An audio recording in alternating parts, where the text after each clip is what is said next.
All right, today we're going to talk about why and how we use sketchbooks. In Ceramics 3, this is the first time that you formally used a sketchbook, and I'm going to walk you through some of the reasons why we use the sketchbook. So there's lots of reasons. The purpose is to make you really look harder at things, to use your imagination and explore ideas and techniques that interest, challenge, and stimulate you. You should ask yourself questions. You should draw variations on your ideas. Don't just go with your very first idea. And you need to research other artists' approaches to the questions. In each assignment, I'll specifically give you an artist to look at, but you can look at other artists besides that specific one. It's a safe place to experiment. You're not being graded on how great your drawings are. You don't need to tear out pages or scribble things out. You can just turn the page and start over, draw an arrow. It's okay to make mistakes. Your sketchbook is a safe place. You can explore different media, different ideas and techniques. It's not meant to be a finished work of art. Try markers, ink, colored pencils, anything that you want. Students often ask me if their sketchbooks have to be done in color. It's not required, but I'd like to see you experiment and try out what different things look like in color. So it's a good idea, although not required. Develop ideas. The first time you do something is not going to be your best one. You can always come back to your first idea, but you want to delve deeper into it, think creatively, solve the problems. Remember when you first started in Ceramics 1, I let you change your idea all the time because you really had no idea what to expect. Now you do have an idea what to expect. You know how the clay is going to act. So I want you to try to ask yourself those questions before you begin and work through those problems before you start on your finished piece. In your sketchbook, you should show variations of your first idea. This is also a place for you to stockpile your ideas.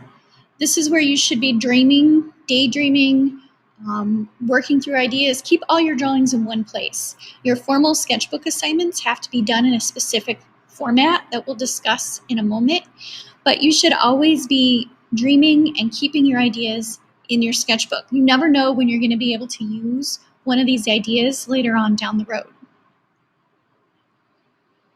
So you do have specific assignments for your sketchbook. These are just jumping off points. You can develop your own ideas on additional pages. Don't be afraid to go off on a tangent. You like one of your ideas, turn the page and develop that idea. If the assignment is human nature metamorphosis, but you're fascinated with the pattern of butterfly wings, then you can start a whole page just on butterfly ring. You don't have to finish anything, and this whole sketchbook should not be finished in one day. This is where you're going to develop ideas over time. The blank page and freedom of personal sketchbook can be overwhelming, so here are some formal things that you must include in each formal entry. Remember, you're going to have doodling pages, personal pages, in addition to these formal entries. You'll need 5 sentences. This is usually where I start with questions. Ask yourself questions like you're talking to the teacher. Could I do this on the wheel? Where could I find butterfly ideas? Would the wire tool be cool for this?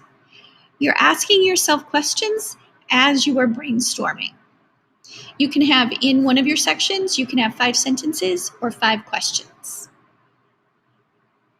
You need at least 2 pictures. Really, 2 pictures is not enough, but this is where you need to start. You can draw your pictures, you can cut them out of magazines, you can print them off the internet, and cut and paste them. And I have stick glue up on my desk if you need to borrow it. You want to make sure that your sketchbook is divided into 5 sections. You're going to open up your sketchbook and use both pages at the same time. It doesn't matter how you break it up. You could do it differently each time. In one section, you're going to have your questions. In one section, you're going to have the title of the assignment. You don't have to do this for your personal explorations, but I have found that it works great for me to help me organize my ideas.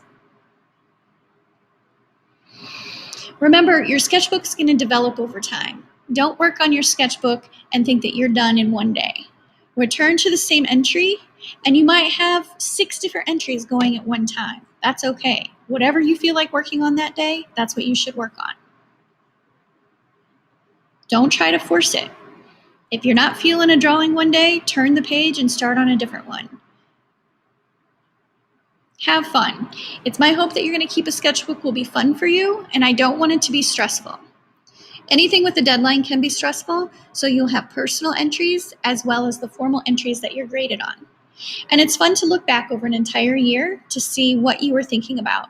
This becomes a visual diary. I hope you have fun with your sketchbook. You can look at the rubric so you can see specifically how your formal entries will be graded. But remember, it's going to be a mix of formal entries and your personal journey in developing your ideas for your artwork, and perhaps a personal journal as well.